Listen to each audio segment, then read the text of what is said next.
हरिओम। जिसको अर्ध ज्ञान होता है, अर्ध ज्ञान मीन्स पूरा ज्ञान नहीं होता है, बात को तत्व से जो नहीं समझ पाते हैं वो अर्थ को अनर्थ कर देते हैं। या ये कह लें कि जिनको आधे सच का ज्ञान होता है वो जो परमार्थ का मूलभूत तत्व है, लक्ष्य है, उस लक्ष्य से भटक जाते हैं। गुरु के प्रत्येक वाक्य एक सूत्र हैं, समीकरण हैं, उसको हल करने की आवश्यकता होती है। उनमें बड़ा गहरा अर्थ छिपा होता है। यदि हम उसको स्थूलता से समझना चाहेंगे तो अर्थ का अनर्थ ही हो जाएगा। बड़े बड़े संतों ने जो अपनी वाणी कही है, जैसे नानक जी हो गए, कबीर हो गए, इनके दोहों में बड़ा सार छिपा हुआ है। हमको पढ़ाया तो गया है विद्यार्थी जीवन ने, लेकिन अर्थ जो उसका मूल तत्व था वो नहीं समझाया गया। और समझाया भी गया होगा मान लो तो समझ नहीं आया, तब उतनी समझ नहीं थी। अब जब गुरु उसका विश्लेषण करता है तब उसकी गहराई का पता चलता है। एक कबीर साहब का दोहा है, मन लागो मेरो यार फकीरी में, जो सुख पायो मैं राम भजन में, सो सुख नाही अमीरी में। अब कबीर का ये जो वचन है, मन लागो मेरा यार फकीरी में, एक आम आदमी इसको सुनेगा तो समझता है और समझा है लोगों ने, मैंने देखा है, इसलिए आपसे आगे ये बात कह रहा हूं कि फकीर बन जाना है, सब कुछ त्याग देना है, सब कुछ छोड़ देना है, भगवान के पास जाना है तो सब कुछ स्थूल रूप से ही छोड़ देना है, क्योंकि कबीर कहता है फकीर बन जाओ। अरे ये अर्थ का अनर्थ हो रहा है। फकीरी अंदर से अख्तियार करनी है, बाहर से जो प्रारब्ध के अनुसार मिला है उसका परमार्थ में इस्तेमाल करो, प्रयोग करो उसका। फकीरी का मतलब होता है फिक्र से खाली होना। गुरु फकीर के कई अर्थ बताता है निकाल के। फकीर का मतलब जो फिक्र से खाली है। फकीर का मतलब जिसने अंदर से मेरेपन की आसक्ति का त्याग कर दिया है। मेरेपन की आसक्ति का त्याग ही फकीरीपन है। बाहर से स्थूल जगत को त्याग देना, वस्तुएं त्याग देना, व्यक्ति का त्याग करना, ये अर्थ का अनर्थ हो जाता है। तो बचना ऐसे आधे ज्ञान से। फिक्र से वही खाली होता है जो सदा अंतर्मुख में रहता है। फकीरी का मतलब फिक्र से खाली हो, बेफिक्र हो जाओ। जैसे एक फकीर वास्तव में है, मान लो उसका अपना कुछ नहीं है, तो जहां चाहता है लेटता है, सोता है, खाता है, पीता है, क्योंकि उसने अपना कुछ बनाया ही नहीं। ज्ञान के पश्चात अंदर से अपने भी वैराग्य की स्थिति ऐसी होनी चाहिए। तो फकीर का मतलब बेफिक्र हो जाओ। फकीर का एक और अर्थ है। फकीर का मतलब गुरु बताता है फारिग हो जाना। जैसे फकीर फारिग है।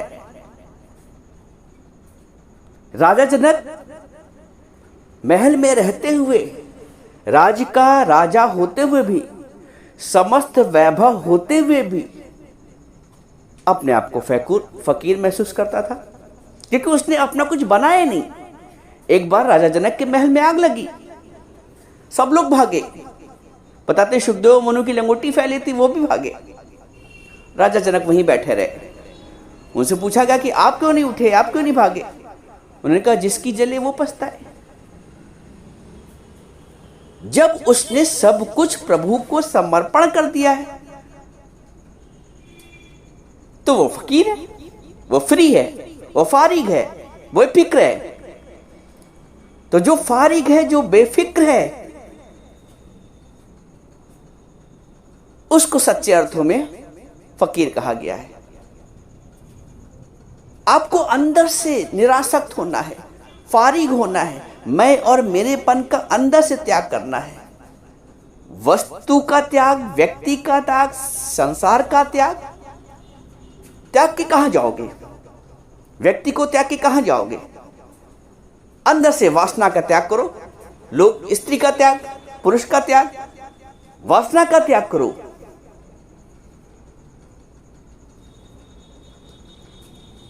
कहीं बाहर चले भी जाए, मान लो, यदि वासना नहीं मिटी है तो मन तो वहीं रखा रहेगा।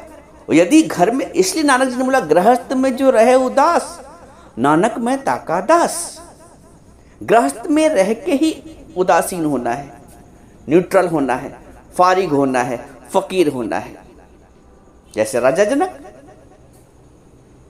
तो ज्ञान को सही अर्थों में समझो, अर्थ का अनर्थ मत करो। तुम अगर अर्थ का अनर्थ करोगे तो लोग तुम्हारा आदर्श आगे रखेंगे, वो भी भटक जाएंगे।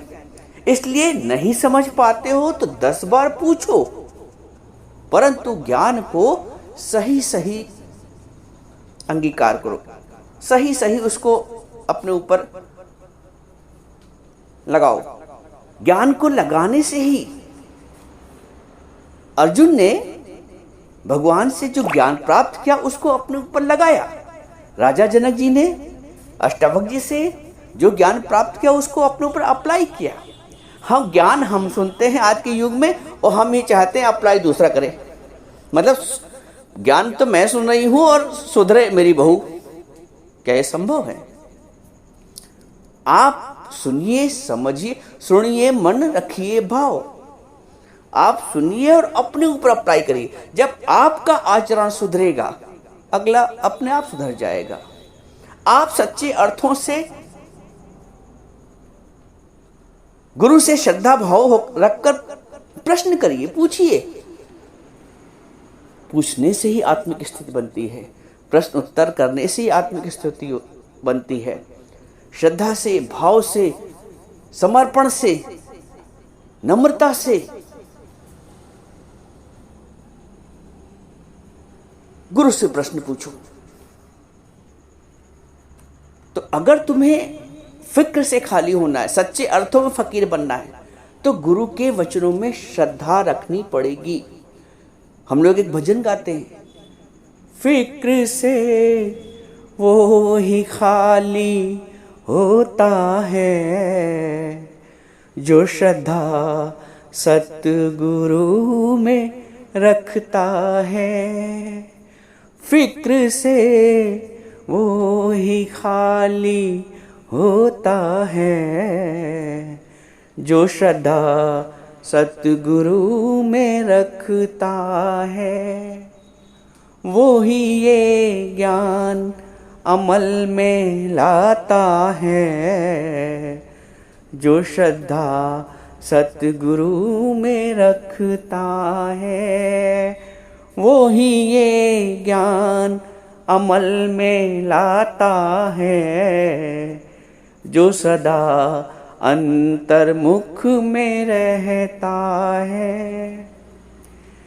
कितनी दीवारें आगे आती है, जो कोई सच की राह पे चलता है।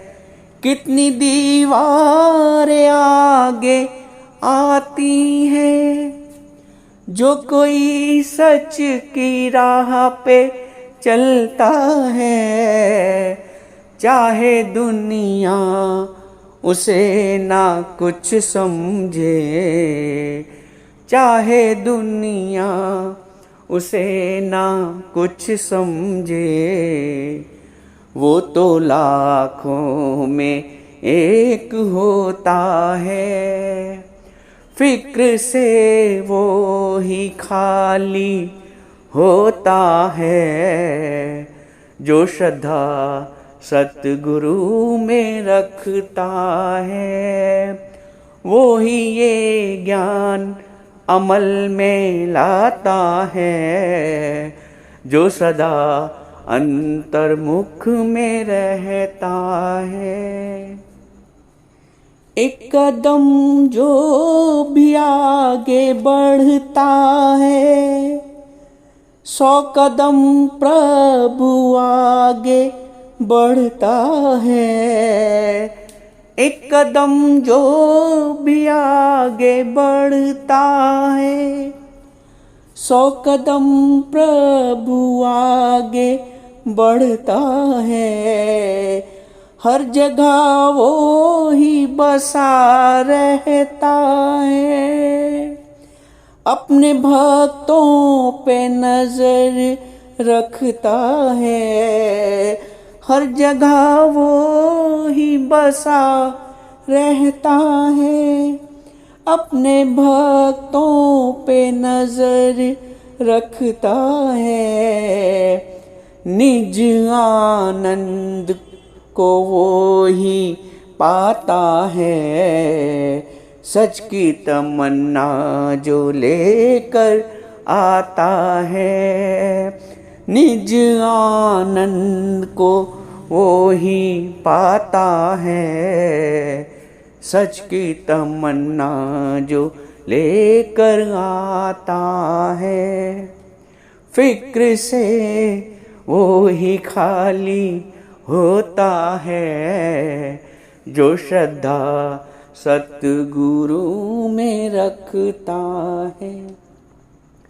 जिसके दिल में प्रभु की याद नहीं, वो अधूरा अधूरा रहता है।